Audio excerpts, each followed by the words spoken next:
Decisiones. La anarquía es la ausencia de gobernantes. Las personas libres no siguen órdenes, toman sus propias decisiones, llegan a acuerdos dentro de sus comunidades y desarrollan medios compartidos para poner estas decisiones en práctica. ¿Cómo se tomarán las decisiones? No debe haber ninguna duda de que los seres humanos pueden tomar decisiones en forma no jerárquica e igualitaria. La mayoría de las sociedades humanas han existido sin Estado y muchas de las sociedades sin Estado no se han regido por los dictámenes de algún gran hombre, sino por asambleas comunes utilizando formas de consenso.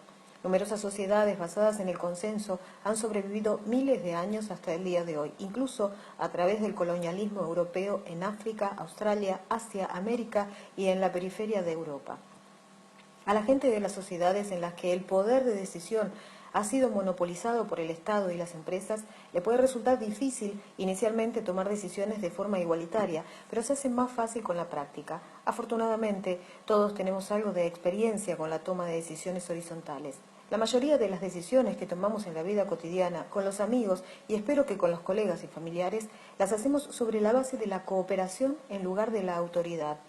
La amistad es algo precioso porque es un espacio en el que nos relacionamos como iguales, donde nuestras opiniones son valoradas independientemente de nuestra condición social.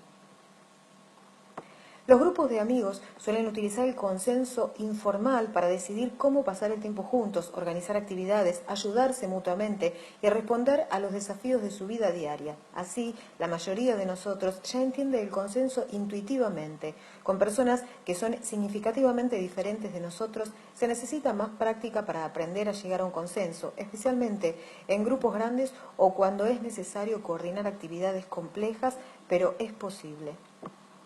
El consenso no es la única manera empoderante de tomar decisiones. En ciertas contingencias, los grupos que son verdaderas asociaciones voluntarias pueden empoderar a sus miembros aun cuando se utiliza la toma de decisiones de la mayoría. Una persona tomando sus propias decisiones y actuando por sí sola puede inspirar a docenas de personas a adoptar medidas similares o a apoyar lo que ha comenzado, evitando así el peso a veces asfixiante de las reuniones. En circunstancias creativas o inspiradoras, la gente a menudo tiene éxito coordinándose entre ellos mismos de manera espontánea y caótica, produciendo resultados sin precedentes. La forma específica de la toma de decisiones es solo una herramienta y con el consenso o la acción individual, como en la mayoría de las tomas de decisiones, la gente puede tomar parte activa en el uso de esa herramienta como mejor le parezca. Los anarquistas coreanos en 1929 ganaron una oportunidad para demostrar la capacidad que tienen las personas para tomar sus propias decisiones. La Federación Coreana Anarco-Comunista, KAKF, era una gran organización en ese momento, con el apoyo suficiente para declarar una zona autónoma en la provincia de Sinmin. Sinmin estaba en las afueras de Corea, en Manchuria, pero 2 millones de inmigrantes coreanos vivían allí. Usando estructuras ensambladas y una federación descentralizada que surgió de la KAKF, crearon los consejos de aldea, consejos de distrito y consejos regionales para tratar asuntos de cooperación agrícola, educación y finanzas. También se formó un ejército liderado por el anarquista Kim Hwa-jin, el cual utilizaba tácticas de guerrilla contra las fuerzas soviéticas y japonesas. Secciones de la KAKF en China, Corea y Japón organizaron esfuerzos internacionales de apoyo, atrapados entre los estalinistas y el ejército imperial japonés. La provincia autónoma finalmente fue aplastada en 1931, pero durante 2 años, grandes poblaciones se liberaron de la autoridad de los terratenientes y los gobernadores y reafirmaron su poder de llegar a decisiones colectivas, a organizar su vida día a día, a perseguir sus sueños y a defender estos sueños de los ejércitos invasores. Una de las historias anarquistas más conocidas es la de la Guerra Civil Española. En julio de 1936, el general Franco dio un golpe fascista en España. Desde el punto de vista de la élite, era un acto necesario. Los oficiales militares de la nación, terratenientes y la jerarquía religiosa estaban aterrorizados por el crecimiento de los movimientos socialistas y anarquistas. La monarquía ya había sido abolida, pero los obreros y los campesinos no estaban contentos con la democracia representativa. El golpe no fue suave, mientras que en muchas áreas el gobierno republicano español se resignó con facilidad al fascismo. La Confederación Nacional del Trabajo y otros anarquistas trabajaron autónomamente formando milicias, incautando arsenales, asaltando cuarteles y derrotando a tropas entrenadas. Los anarquistas fueron particularmente fuertes en Cataluña, Aragón, Asturias y gran parte de Andalucía. Los trabajadores también derrotaron el golpe de Estado en Madrid y Valencia, donde los socialistas eran fuertes, y en gran parte del País Vasco. En las zonas anarquistas, el gobierno efectivamente dejó de funcionar. En estas zonas sin Estado del campo español, en 1936, los campesinos se organizaron a sí mismos de acuerdo a los principios del comunismo, colectivismo o el mutualismo de acuerdo a sus preferencias y condiciones locales. Ellos formaron miles de colectivos, sobre todo en Aragón, Cataluña y Valencia. Algunos abolieron todo el dinero y la propiedad privada. Algunos de ellos organizaron sistemas de cuotas para garantizar que se cumplieran las necesidades de todo el mundo. La diversidad de formas que se desarrollaron es una prueba de que la libertad fue creada para ellos mismos. Donde alguna vez todos estos pueblos estuvieron empantanados en el mismo asfixiante contexto del feudalismo y del capitalismo en desarrollo, luego de meses del derrocamiento de la autoridad gubernamental y de unirse en asambleas populares, dieron a luz cientos de sistemas diferentes, unidos por valores comunes como la solidaridad y la autoorganización, y desarrollaron estas diferentes formas mediante la celebración de asambleas abiertas y tomando decisiones en común acerca de su futuro. La ciudad de Magdalena de Pulpis, por ejemplo, abolió completamente el dinero. Un habitante informó: todo el mundo trabaja y todo el mundo tiene el derecho a lo que necesita de forma gratuita. Simplemente va a la tienda cuando se suministran las provisiones y todas las otras necesidades. Todo se distribuye gratuitamente solo con un registro de lo que se tomó. Registro que todo el mundo llenó, permitiendo a la comunidad distribuir los recursos equitativamente en tiempos de escasez y garantizar en general la rendición de cuentas.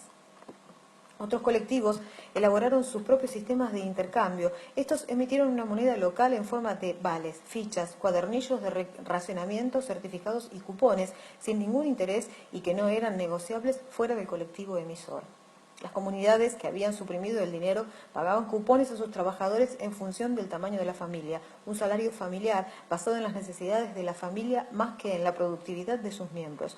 Los productos locales abundantes como el pan, vino y aceite de oliva fueron distribuidos libremente, mientras que otros artículos podían ser obtenidos por medio de cupones en el depósito comunal. Los excedentes de mercadería se intercambiaban con otros pueblos y villas anarquistas.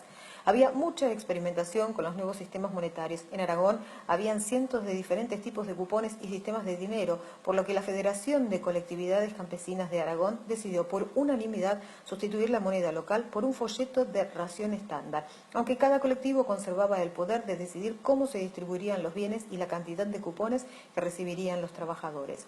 Todos los colectivos, una vez que habían tomado el control de sus pueblos, organizaban asambleas abiertas de comunicación para discutir los problemas y planear cómo organizarse. Las decisiones tomaban a través de la votación o el consenso. La asamblea de los pueblos en general se reunían entre una vez a la semana y una vez al mes. Observadores extranjeros comentaban que la participación era amplia y entusiasta. Muchos de los pueblos colectivizados se unieron a otros colectivos con el fin de aunar recursos, ayudarse mutuamente y organizar el comercio. Las colectividades en Aragón donaron cientos de toneladas de alimentos a las milicias voluntarias que estaban deteniendo a los fascistas en el frente y también sostuvieron a un gran número de refugiados que había huido de los fascistas. La ciudad de Graus, por ejemplo, con una población de 2.600 habitantes, acogió y apoyó a 224 refugiados, solo 20 de los cuales podían trabajar.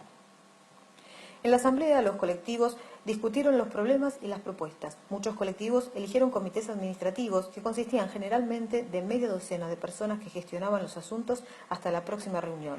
Las asambleas abiertas permitían a los habitantes conocerse, entenderse y sentirse mentalmente integrados en la sociedad para participar así en la gestión de los asuntos públicos y de las responsabilidades, mientras que las recriminaciones y las tensiones que siempre se producen cuando el poder de decisión se confía a unos pocos individuos allí no aparecían.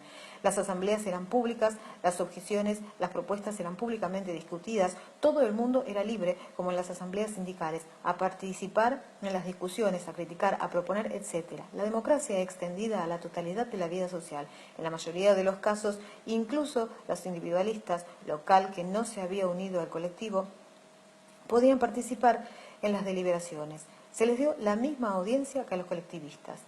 Si no todos los habitantes del pueblo eran miembros del colectivo, debía existir un consejo municipal además de la asamblea colectiva. Así, nadie quedaría excluido de la toma de decisiones. En muchos colectivos se acordó que si un miembro violaba una regla del colectivo una vez, era reprendido.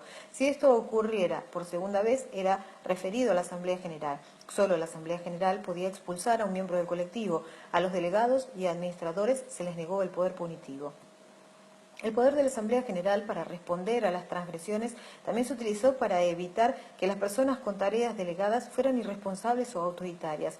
Los delegados o administradores elegidos que no cumplían con las decisiones colectivas o usurpaban autoridad fueron suspendidos o destituidos por voto general. En algunos pueblos se dividían entre anarquistas y socialistas. Los campesinos formaron dos colectivos, uno al lado del otro, para permitir diferentes formas de tomar y hacer cumplir las decisiones en lugar de imponer un método a todo el mundo. Gastón Leval describe una asamblea general en la localidad de Tamarite de Litera, en la provincia de Huesca, en que los campesinos no pertenecientes a colectivos también podían asistir. Uno de los problemas planteados en la reunión fue que varios campesinos que no se habían unido a los colectivos dejaron a sus ancianos padres al cuidado de los colectivos, mientras tomaban la tierra de sus padres para cultivarlas como propias. Todo el grupo discutió el asunto y finalmente decidió adoptar una propuesta concreta. No echarían a los ancianos fuera del colectivo. Lo que querían era responsabilizar a los campesinos, por lo que decidieron que estos últimos tendrían que hacerse cargo de sus padres o de lo contrario no recibirían ni la solidaridad ni la tierra de la colectividad. Al final, una resolución aprobada por toda una comunidad tendrá más legitimidad y es más probable de seguir que las dictadas por un especialista o un funcionario del gobierno. Las decisiones importantes en el trabajo también se llevaban a cabo todos los días en los campos. El trabajo de los colectivos se llevó a cabo por equipos de trabajadores, dirigidos por un delegado elegido por cada equipo. La tierra fue dividida en zonas cultivables. Los delegados de equipos trabajaban como los demás. No había privilegios especiales. Después de la jornada de trabajo, los delegados de todos los equipos se reunían en el trabajo y hacían los arreglos técnicos necesarios para el trabajo del día siguiente. La asamblea tomaba las decisiones finales sobre todas las cuestiones importantes e impartía las instrucciones tanto al delegado de equipo como al de las comisiones administrativas. Muchas áreas también tenían comités de distrito que agruparon los recursos de todos los colectivos en un distrito. En el fondo actuaban como un centro de información para hacer circular los excedentes que tenían ciertos colectivos hacia otros colectivos que lo necesitaban. Cientos de colectivos se unieron a las federaciones organizadas a través de la CNT o UGT, el Sindicato Socialista. Las federaciones daban coordinación económica y ponían en común recursos para permitir a los campesinos construir sus propias conservas de frutas y vegetales. Recopilaban información sobre qué elementos se encontraban en abundancia y cuáles eran escasos, y organizaban sistemas uniformes de intercambio. En forma colectiva, de toma de decisiones, demostró su eficacia para los cerca de 7 a 8 millones de campesinos involucrados en este movimiento. La mitad de la tierra de España antifascista, 3/4 partes de la tierra en Aragón, fue colectivizada y autoorganizada. En agosto de 1937, poco más de un año después de que los campesinos anarquistas y socialistas comenzaran la formación de colectivos, el gobierno republicano, bajo el control de los estalinistas, se había consolidado lo suficiente como para movilizarse en contra de las zonas sin ley de Aragón. La brigada de Karl Marx, las unidades de las brigadas internacionales y otras unidades desarmaron y disolvieron a los colectivos en Aragón, aplastando toda resistencia y llevando a numerosos anarquistas y libertarios socialistas a las prisiones y cámaras de tortura que los estalinistas habían establecido para usar contra sus aliados revolucionarios. Brasil hoy tiene una similitud con la España de 1936, en que un pequeño porcentaje de la población posee casi la mitad del total de la tierra, mientras que millones de personas no tienen tierra o sustento. Un importante movimiento social ha surgido como respuesta, el movimiento dos Trabalhadores Rurais, Sem Terra, el MST, o Movimiento de Trabajadores Rurales Sin Tierra. Está formado por 1,5 millones de trabajadores pobres que ocupan tierras no utilizadas para crear colectivos agrícolas. Desde su fundación en 1984, el MST ha ganado los títulos de propiedad para 350.000 familias que viven en 2.000 distintos asentamientos. La unidad básica de organización consiste en un grupo de familias que viven juntas en un asentamiento en las tierras ocupadas. Estos grupos mantienen la autonomía y autoorganización en los asuntos del diario vivir. Para participar en las reuniones regionales, ellos designan 2 o 3 representantes, que en principio son un hombre y una mujer, aunque en la práctica esto no siempre es así. El MST tiene una estructura federativa, contando también con organismos de coordinación estatal y nacional. Mientras que la mayoría de la toma de decisiones se lleva a cabo a nivel de base con las ocupaciones de tierra, la agricultura y el establecimiento de asentamientos, la MST también organiza a niveles superiores para coordinar protestas masivas y bloqueos de carreteras para presionar al gobierno y dar títulos de propiedad a los asentamientos.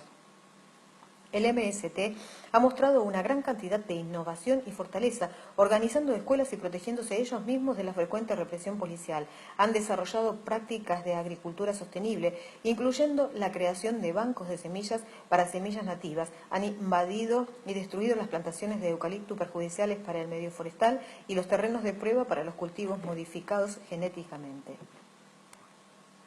Dentro de la lógica de la democracia, se considera simplemente que 1,5 millones de personas es un grupo demasiado grande para que todos puedan participar directamente en la toma de decisiones. La mayoría debe confiar el poder a los políticos. Pero el MST tiene un ideal en el que es posible mantener la toma de decisiones a nivel local. En la práctica, sin embargo, a menudo no cumple con este ideal. Como una organización masiva que no trata de abolir el capitalismo o derrocar al Estado, sino más bien presionarlo, el MST ha entrado en el juego de la política, en la que todos los principios están a la venta. Por otra parte, una enorme porción de sus miembros vienen de comunidades muy pobres y oprimidas que por generaciones habían sido controladas por una combinación de religión, patriotismo, delincuencia, drogadicción y del patriarcado. Esta dinámica no se desaparece cuando la gente entra en el movimiento y causa problemas significativos en el MST. A lo largo de los años 80 y 90, los nuevos asentamientos del MST fueron creados por activistas de la organización que buscaban gente sin tierra, especialmente en zonas rurales o en las favelas, los tugurios urbanos, que quisieran formar un grupo y ocupar la tierra. Irían a través de un plazo de construcción base de 2 meses, en el que celebrarían reuniones y debates para tratar de construir un sentido de comunidad, afinidad y una base política común. Luego ocuparían un pedazo de tierra sin usar, propiedad de un terrateniente importante, eligiendo representantes de la federación como la mayor organización e iniciando los cultivos. Las actividades que trabajan con los del MST local pasarían periódicamente para ver si el asentamiento necesitaba ayuda en la adquisición de herramientas y materiales, la resolución de disputas internas o la protección de sí mismos de la policía, los paramilitares o de las grandes terratenientes, todos los cuales con frecuencia conspiraron para amenazar y asesinar a miembros del MST. En parte debido a la autonomía de cada asentamiento, ellos se han reunido con una variedad de resultados. Los izquierdistas de otros países suelen idealizar al MST, mientras que los medios de comunicación capitalistas brasileños los representan a todos como violentos delincuentes que roban las tierras y luego las venden. Si bien la interpretación capitalista de los medios de comunicación es precisa en algunos casos, no lo es en la mayoría de ellos. No es desconocido para la gente en un nuevo asentamiento dividir la tierra y luego pelear por las asignaciones. Algunos podrían vender su asignación a un terrateniente local o abrir una tienda de licores en su asignación y favorecer el alcoholismo o interferir en la asignación de su vecino, y dentro de estos límites las disputas son resueltas a veces con violencia. La mayoría de los asentamientos se dividen en casas independientes, totalmente individuales, en lugar de trabajar la tierra colectiva o comunalmente. Otra debilidad común es reflejo de la sociedad de la que vienen estos trabajadores sin tierra. Muchos de los asentamientos están dominados por una cultura patriota, cristiana y patriarcal. Aunque estas debilidades son necesarias de abordar, el MST ha logrado una larga lista de victorias. El movimiento ha ganado terreno y autosuficiencia para un gran número de personas extremadamente pobres. Muchos de los asentamientos que ellos han creado disfrutan de un nivel de vida mucho más alto que el de los barrios pobres que dejaron atrás y están unidos por un sentimiento de solidaridad y comunidad. En cualquier medida, su logro es un triunfo para la acción directa, haciendo caso omiso a la legalidad o a pedirle a los poderosos por un cambio. Más de 1 millón de personas ha ganado tierras y el control sobre sus vidas por ir y hacerlo ellos mismos. La sociedad brasileña no ha colapsado debido a esta ola de anarquía. Por el contrario, esta se ha hecho más saludable, aunque aún hay muchos problemas en la sociedad en general y en los asentamientos. Estos en gran medida se reducen a la circunstancia de si un asentamiento particular está empoderado y libre o es competitivo y opresivo. De acuerdo con un miembro del MST, que trabajó durante varios años en una de las regiones más peligrosas de Brasil, 2 meses no era suficiente tiempo en la mayoría de los casos para superar la formación de la gente antisocial y crear un verdadero sentido de comunidad, pero era mucho mejor el patrón prevalente en el periodo siguiente. Como la organización experimentaba una tendencia hacia el crecimiento, muchos activistas comenzaron asentamientos mediante el reclutamiento de grupos de extranjeros, les prometían tierras y los enviaban a las regiones con los suelos más pobres o con los propietarios más violentos, a menudo contribuyendo con la deforestación en el proceso.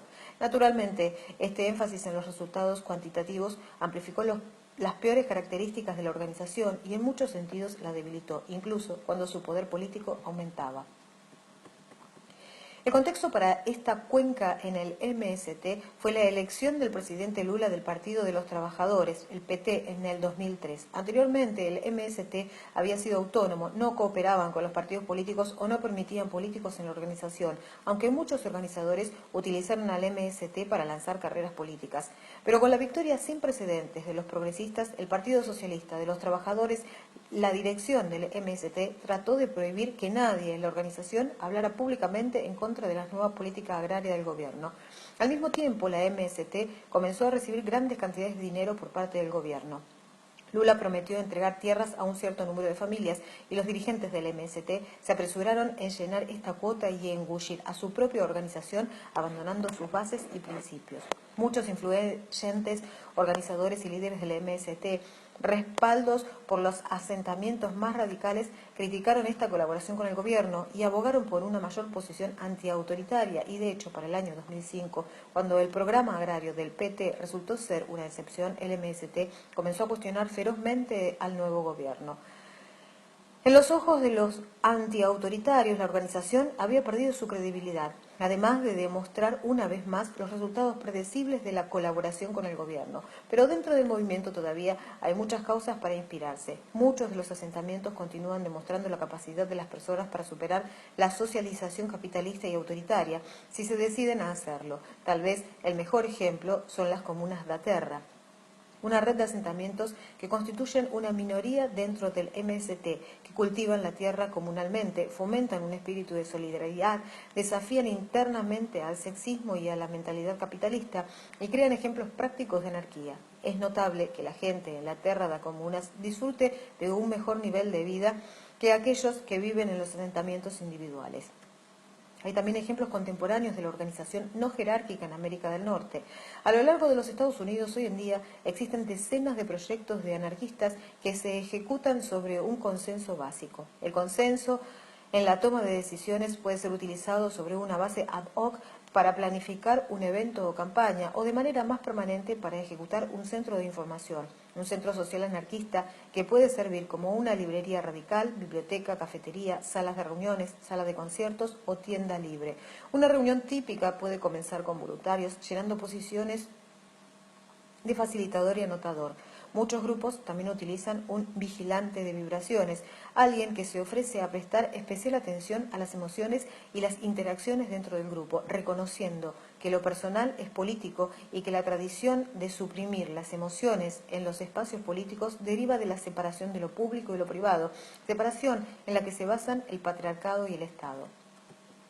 A continuación, los participantes crean un programa en el que hacen una lista de todos los temas de los que quieren hablar. Para cada tema, empiezan por compartir la información. Si es necesario tomar una decisión, hay que hablar de ello hasta encontrar un punto en el que las necesidades y deseos de todos converjan. Alguien establece una propuesta que sintetiza los deseos de todos y se vota al respecto: aprobar, abstenerse o rechazar. Si una persona se opone, el grupo busca otra solución. Las decisiones pueden no ser siempre la primera opción de todos, pero todo el mundo debe sentirse cómodo con todas las decisiones que adopte el grupo. A lo largo de este proceso, el facilitador alienta la plena participación de todo el mundo y se asegura que nadie quede en silencio.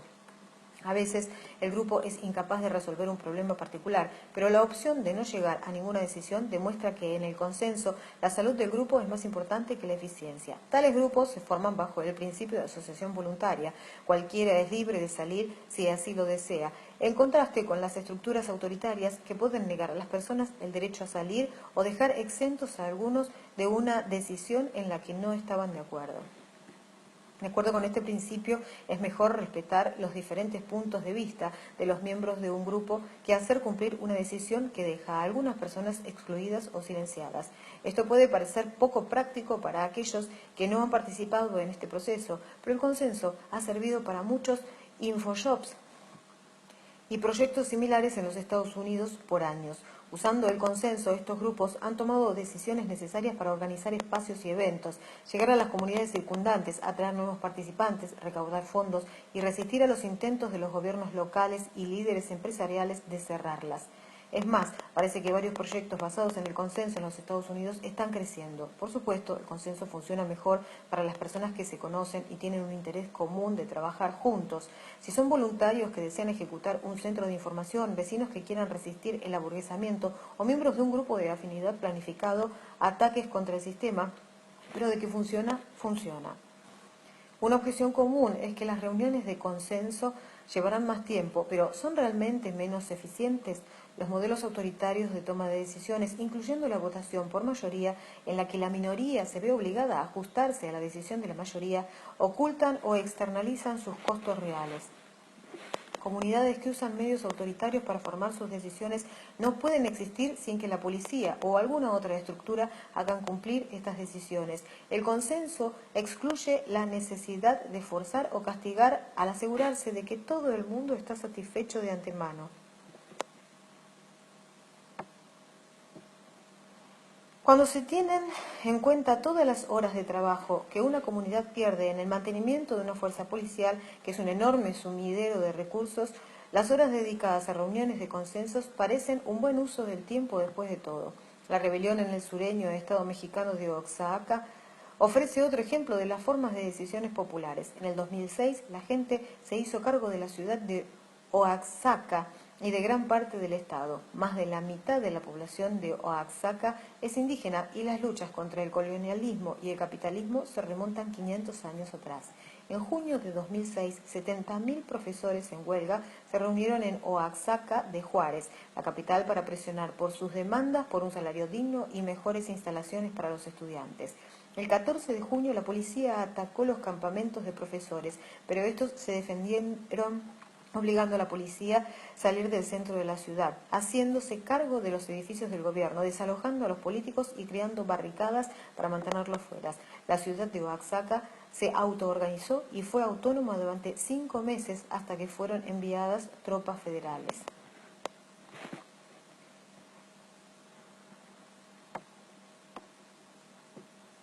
Después de que obligaron a la policía a salir de la ciudad capital, los maestros en huelga se unieron a los estudiantes y otros trabajadores y juntos formaron la Asamblea Popular de los Pueblos de Oaxaca. La APO se convirtió en un órgano de coordinación de los movimientos sociales de Oaxaca, organizando con eficacia la vida social y la resistencia popular durante varios meses en el vacío creado por el colapso del control estatal.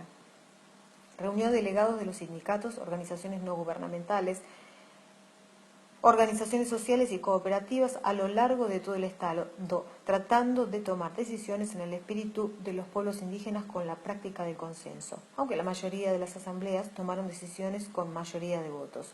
Los fundadores de la APO rechazaron la política electoral y llamaron a las personas de todo el estado a organizar sus propias asambleas en cada nivel, reconociendo el papel de los partidos políticos en la cooptación de los movimientos populares. La APO les prohibió participar, de acuerdo con un activista que ayudó a fundar la APO. La APO se formó para hacer frente a los abusos y crear una alternativa. Iba a ser un espacio de discusión, reflexión, análisis y acción. Nos dimos cuenta de que no debe ser solo una organización, sino más bien un órgano de coordinación que envuelva a muchos grupos diferentes. Es decir, no es una ideología que prevalece, sino que se centra en la búsqueda de un terreno común entre dos diversos actores sociales: estudiantes, profesores, anarquistas, marxistas y fieles. Todos estaban invitados. La APO nació sin una estructura formal, pero muy pronto desarrolló una capacidad de organización impresionante. Las decisiones de la APO se tomaban por consenso en Asamblea General, que fue privilegiada como un órgano de toma de decisiones. En las primeras semanas de nuestra existencia hemos creado el Consejo de Estado de la APO. El Consejo estaba originalmente compuesto por 260 personas, alrededor de 10 representantes de cada una de las 7 regiones de Oaxaca y representantes de los barrios y municipios de Oaxaca. La coordinadora provisional fue creada para facilitar la operación de la APO a través de las diferentes comisiones. Fueron establecidas una variedad de comisiones: judicial, finanzas, comunicaciones, derechos humanos, de equidad de género, defensa de los recursos naturales y muchos más. Las propuestas se generan en pequeñas asambleas de cada sector de la APO y luego son llevados a la Asamblea General, donde son ratificadas o se vuelven a debatir. Una y otra vez, las asambleas populares espontáneas como la creada en Oaxaca han demostrado ser capaces de tomar decisiones acertadas y coordinar las actividades de toda una población. Por supuesto, también atraen a personas que quieren hacerse cargo de los movimientos sociales y a personas que se consideran a sí mismos líderes naturales. En muchas revoluciones, lo que comienza como una rebelión horizontal y libertaria se convierte en autoritaria cuando los partidos políticos o los autoproclamados líderes cooptan y callan las estructuras de toma de decisiones populares. Participantes altamente visibles en asambleas populares pueden también ser empujados hacia el conservadurismo por la represión del gobierno, ya que son los blancos más visibles. Esta es una forma de interpretar la dinámica que se desarrolló en la APO luego de la invasión federal de Oaxaca a finales de octubre del 2006. A medida que la represión se intensificaba, algunos de los participantes más radicales en la asamblea comenzaron a llamar a la moderación para consternación de los segmentos del movimiento que todavía estaban en las calles. Muchos miembros de la APO y participantes del movimiento se quejan de que el grupo pasó a manos de estalinistas y otros parásitos que usan los movimientos populares como herramientas para sus ambiciones políticas. Y a pesar de que la APO siempre ha tomado una posición en contra de los partidos políticos, los líderes autoproclamados se aprovecharon de la difícil situación para llamar a la participación en las próximas elecciones como el único y pragmático curso de acción. Muchas personas se sintieron traicionadas. El apoyo a la colaboración, lejos de ser universal dentro de la APO, fue polémico incluso dentro del Consejo de la APO, el grupo provisional de toma de decisiones que se perfilaba como un cuerpo de liderazgo. Algunas personas dentro de la APO crearon otras formaciones para difundir puntos de vista anarquistas, indigenistas u otras visiones antiautoritarias, y muchos simplemente continuaron con su trabajo e ignoraron las llamadas a acudir a las cabinas de votación. Al final, la ética antiautoritaria, que constituía la columna vertebral del movimiento y la base de sus estructuras formales, fue más fuerte. La gran mayoría de los oaxaqueños boicotearon las elecciones, mientras que las pocas personas que salieron a votar pertenecían al PRI, el partido conservador que en aquel entonces detentaba poder. El intento de transformar los poderosos movimientos liberadores sociales de Oaxaca en una apuesta por el poder político fue un fracaso absoluto. Una pequeña ciudad de Oaxaca, Saachila, población de 25.000 habitantes, puede proporcionar una vista más de cerca de la horizontalidad en la toma de decisiones. Durante años, los grupos han estado trabajando juntos en contra de las formas locales de explotación. Entre otros esfuerzos, habían logrado derrotar el plan de construir una planta de Coca-Cola que habría consumido gran parte del agua potable disponible.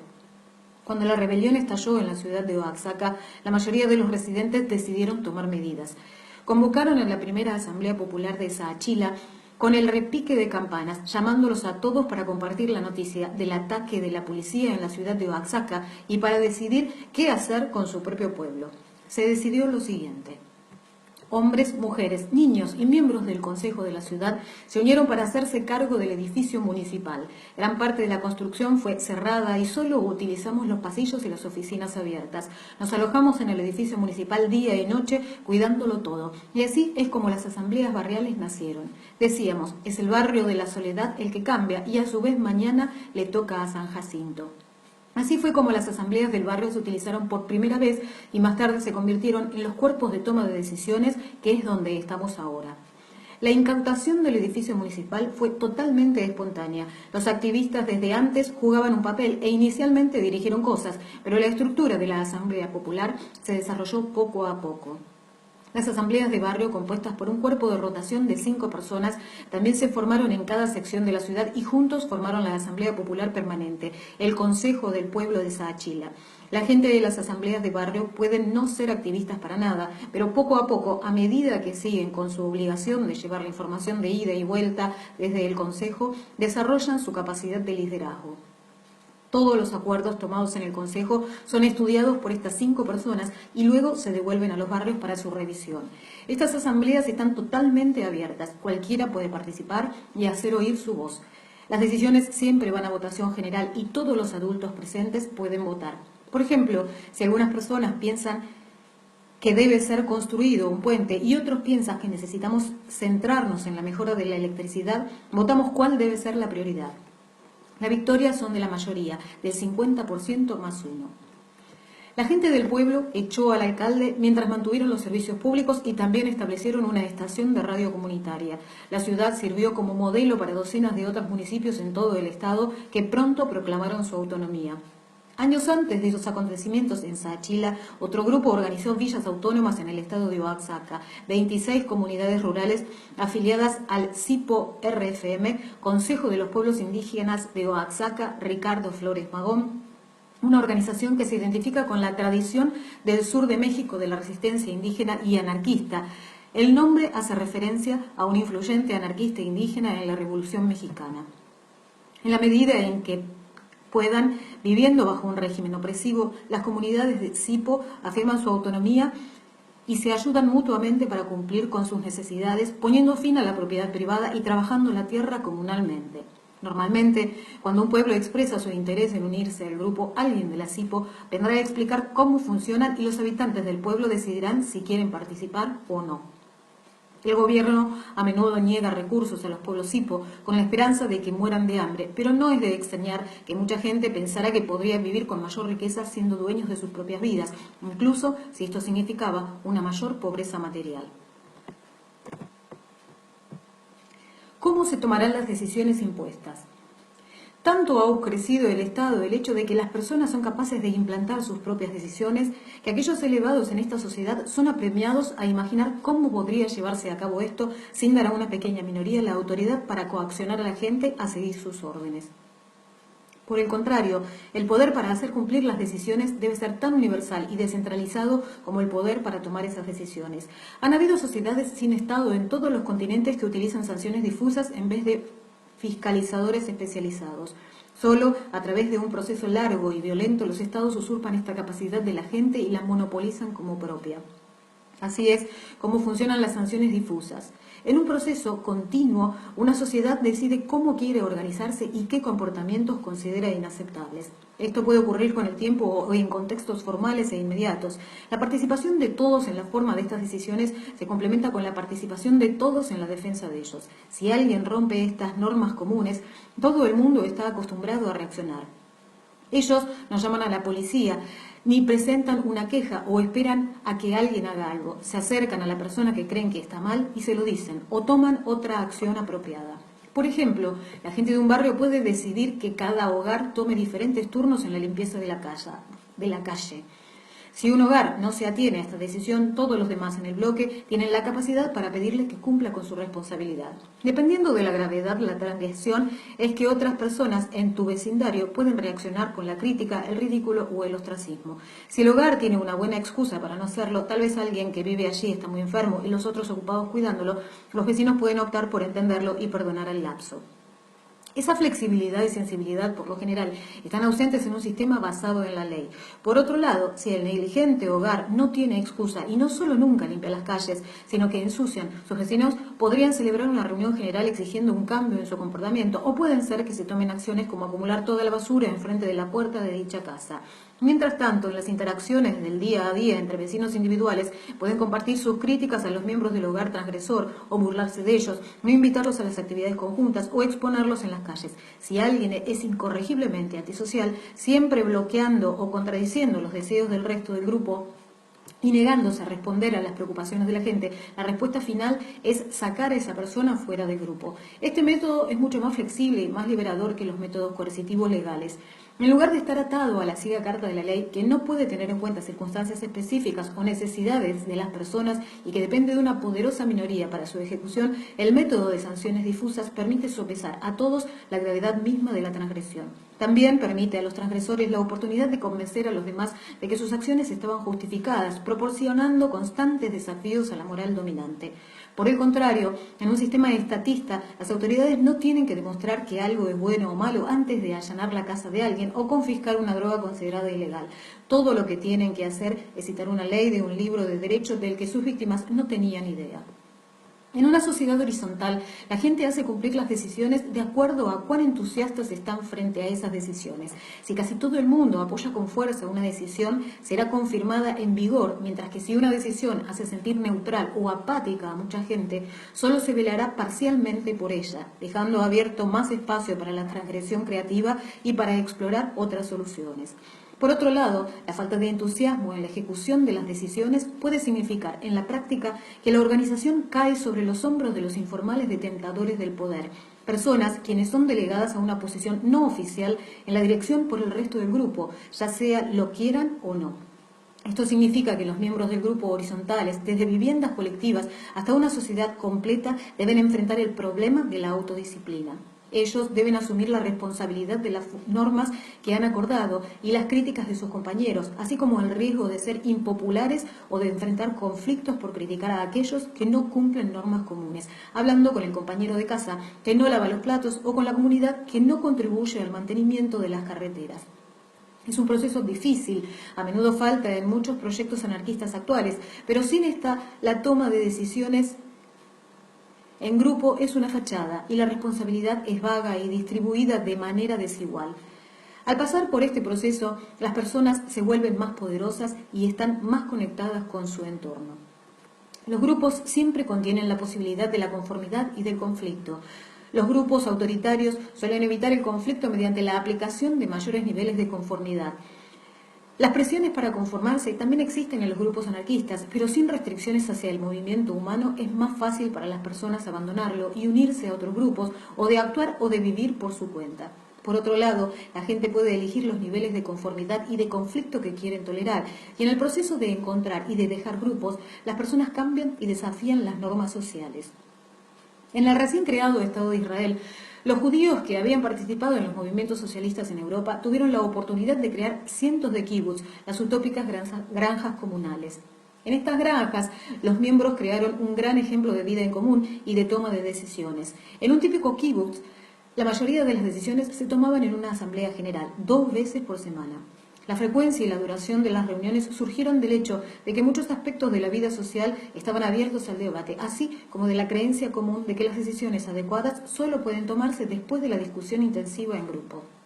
Hubo una docena de cargos de elección popular en el kibbutz, relacionados con la gestión de asuntos financieros de la comuna y con la coordinación de la producción y del comercio, pero la política general tenía que ser decidida en las juntas generales. Las posiciones oficiales fueron limitadas a términos de unos pocos años y los miembros alentaron una cultura del odio al cargo, una renuncia a asumir un cargo y el desprecio por aquellos que parecían estar hambrientos de poder. Nadie en el kibutz tenía autoridad coercitiva. Tampoco había policía en el kibutz, a pesar de que era común para todo el mundo salir dejando las puertas sin llave. La opinión pública fue el factor más importante para asegurar la cohesión social. Si había un problema con un miembro de la comuna, era discutido en la Asamblea General, pero la mayoría de las veces solo la amenaza de que sería tratado en la Asamblea General motivaba a la gente para trabajar en sus diferencias. En el peor de los casos, si un miembro se negaba a aceptar las decisiones del grupo, el resto de los colectivos podían votar para echarlo. Sin embargo, esta última sanción se diferencia de las tácticas coercitivas utilizadas por el Estado en un aspecto clave. Los grupos de voluntarios solo existen porque todo el mundo involucrado quiere trabajar con todos los demás. Una persona que es excluida no se ve privada de la capacidad de sobrevivir o de relacionarse, ya que hay muchos otros grupos a los que puede unirse. Más importante aún, no se ve obligada a acatar las decisiones colectivas. En una sociedad basada en este principio, la gente disfruta de una movilidad social que se le niega a las personas en contextos estatistas, en los que las leyes se aplican a un individuo, las apruebe este o no. En cualquier caso, la expulsión no era común en los kibbutz porque la opinión pública y los grupos de discusión eran suficientes para resolver la mayoría de los conflictos. Sin embargo, los kibbutzim tenían otros problemas que nos pueden enseñar importantes lecciones sobre la creación de colectivos. Después de aproximadamente una década, los kibbutz comenzaron a sucumbir a las presiones del mundo capitalista que los rodeaba. Aunque internamente los kibbutz eran muy comunales, nunca fueron adecuadamente anticapitalistas. Desde el principio intentaron existir como productores competitivos en una economía capitalista. La necesidad de competir en la economía y por lo tanto en la industrialización alentó una mayor dependencia de expertos, mientras que la influencia del resto de la sociedad fomentaba el consumismo. Al mismo tiempo, hubo una reacción negativa a la falta de privacidad intencionalmente estructurada en los kibbutz, las duchas comunes, por ejemplo. El propósito de esta falta de privacidad era el de ingeniar un espíritu más comunitario. Pero debido a que los diseñadores de los kibbutz no se dieron cuenta que la privacidad es tan importante para el bienestar de la gente como lo es la conectividad social, los miembros del kibbutz con el tiempo empezaron a sentirse sofocados y se retiraron de la vida pública de los kibbutz, incluyendo su participación en la toma de decisiones. Otra lección importante de los kibbutz es que los colectivos constructores de utopías deben involucrar la incansable lucha contra estructuras autoritarias contemporáneas o pasarán a formar parte de esas estructuras. Los kibbutz se fundaron en las tierras confiscadas por el Estado de Israel a los palestinos, contra quienes continúan las políticas genocidas aún hoy en día. El racismo de los fundadores europeos les permitió ignorar el abuso infligido a los antiguos habitantes de los que veían como una tierra prometida, de la misma manera que los peregrinos religiosos en América del Norte saquearon a los indígenas para la construcción de su nueva sociedad. El Estado de Israel ganó increíblemente del hecho de que casi todos los disidentes potenciales, incluyendo a los socialistas y los veteranos de la lucha armada contra el nazismo y el colonialismo, voluntariamente se secuestraron a sí mismos en comunas de evasión que contribuyeron a la economía capitalista. Si estos utópicos hubieran utilizado el kibutz como una base para la lucha contra el capitalismo y el colonialismo en solidaridad con los palestinos mientras construían los cimientos de una sociedad comunal, la historia en el Medio Oriente podría haber sido diferente. ¿Quién resolverá los conflictos? Los métodos anarquistas de solución de conflictos abren un abanico mucho más saludable de opciones que las que están disponibles dentro de un sistema capitalista y estatista. Las sociedades sin Estado a lo largo de la historia han tenido diversos métodos para resolver controversias que buscan el compromiso, que permiten la reconciliación y que mantienen el poder en manos de los litigantes y su comunidad. Los nubios son una sociedad de agricultores sedentarios de Egipto. Ellos tradicionalmente no tenían Estado e incluso de acuerdo a informes recientes consideran que es altamente inmoral que el gobierno resuelva los conflictos. A diferencia de las formas individualistas y legalistas de ver los conflictos en las sociedades autoritarias, la norma en la cultura nubia es considerar el problema de una persona como problema de todos. Cuando hay una disputa, los extranjeros, amigos, parientes u otros terceros interceden para ayudar a los litigantes a encontrar una solución mutuamente satisfactoria. Según el antropólogo Robert Fernea, la cultura nubia se refiere a los conflictos entre miembros de un grupo emparentando como peligrosos, ya que ponen en peligro la red social de apoyo de la que todos dependemos. Esta cultura de cooperación y responsabilidad mutua es un respaldo de las estructuras económicas y sociales. Entre los nubios, los bienes tales como molinos de agua, el ganado y las palmeras han sido tradicionalmente de propiedad comunal, por lo que en el trabajo diario las propias personas están inmersas en vínculos de cooperación social que enseñan la solidaridad y la importancia de llevarse bien. Además, los grupos de parentesco que forman la sociedad nubia llamada Nox se entrelazan, no se atomizan como los aislados núcleos familiares de la sociedad occidental. Esto significa que un nodo de personas superpone e involucra miembros diversos y dispersos. Esta característica es muy importante para que la comunidad nubia no se divida fácilmente en facciones opuestas. La mayoría de las disputas se resuelven rápidamente por un tercer familiar. Grandes diferencias que involucran a más gente se resuelven con un consejo de familia con todos los miembros del nodo, incluyendo a las mujeres y a los niños. El consejo es presidido por un pariente mayor, pero el objetivo es llegar a un consenso y que los litigantes se reconcilien. Los Hopi del suroeste de América del Norte acostumbraban ser más belicosos que en los últimos tiempos. Todavía existen facciones dentro de los pueblos Hopi, Pero ellos superaron el conflicto mediante la cooperación en los rituales y utilizan la vergüenza y mecanismos de nivelación con los jactanciosos o dominantes. Cuando los conflictos se salen de control, utilizan parodias rituales con payasos en las danzas cachina para burlarse de las personas involucradas. Los Hopi son un ejemplo de una sociedad que renunció al feudalismo y desarrolló rituales para cultivar una disposición más pacífica. La imagen de los payasos y los bailes que se utilizan para resolver las controversias da una idea tentadora del humor y el arte como medio para responder a los problemas cotidianos.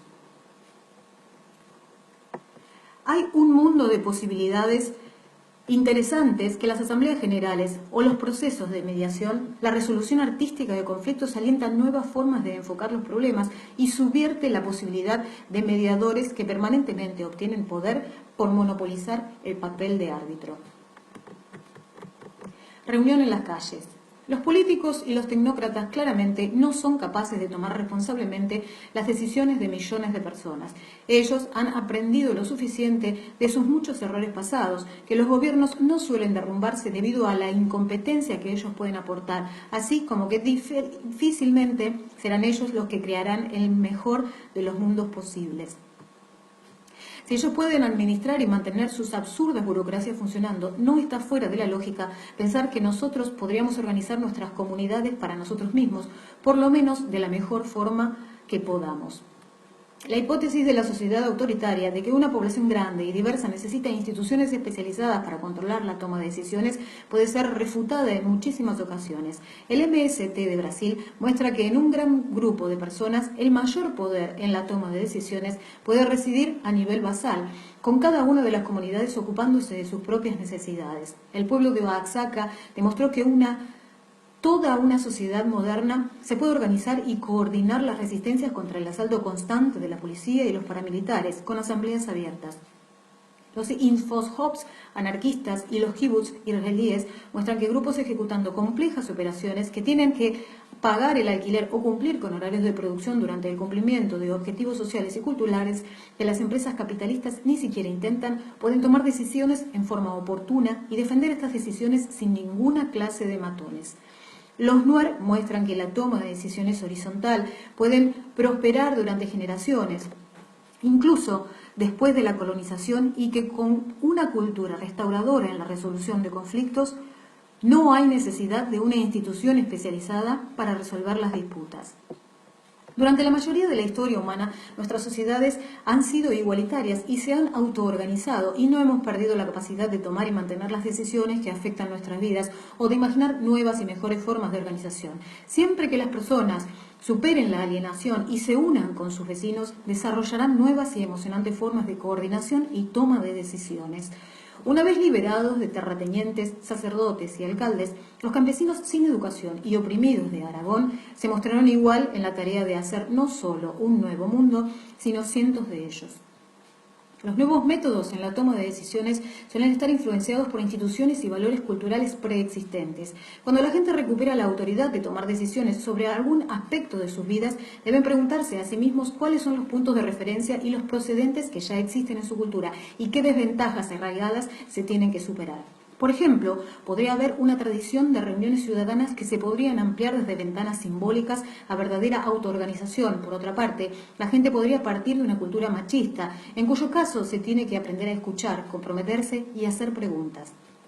De forma alternativa, si un grupo desarrolla un método de toma de decisiones que es totalmente original y ajeno a su sociedad, que pueden enfrentar desafíos, incluyendo aplicar el método a los recién llegados extranjeros, a veces esto es una debilidad de las infoshops en los Estados Unidos, que emplean una forma de tomar decisiones bien pensadas ideal y lo suficientemente complejas para resultar extraña, incluso para muchos de los participantes.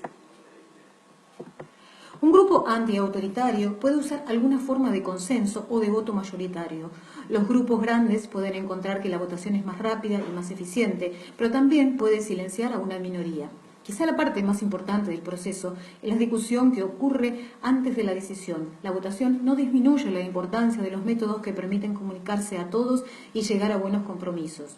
Muchos pueblos autónomos de Oaxaca utilizan en última instancia la votación para tomar decisiones y proporcionan un ejemplo inspirador de autoorganización a los radicales que de otro modo aborrecen la votación.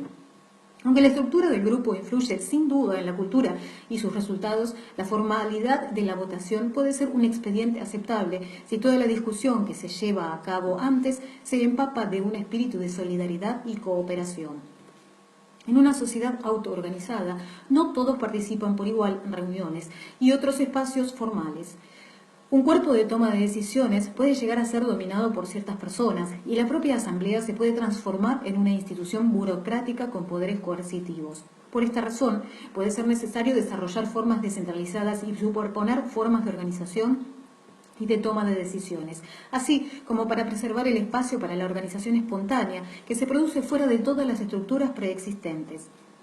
Si solo hay una estructura en la que se toman todas las decisiones, puede desarrollarse una cultura interna que no es inclusiva para todos en la sociedad. Luego, con la experiencia de estar adentro, se puede llegar a posiciones de liderazgo y la actividad humana externa a la estructura puede ser deslegitimada. Muy pronto tendrás un gobierno. Tanto los kibbutz como la APO evidencian el progresivo desarrollo de la burocracia y la especialización. Pero si existen varias estructuras de toma de decisiones para las diferentes esferas de la vida y si pueden surgir o desaparecer según las necesidades, ninguno de ellos puede monopolizar la autoridad. En este sentido, el poder necesita mantenerse en las calles, en las casas, en las manos de las personas que lo ejercen, en las reuniones de personas que se juntan para resolver problemas.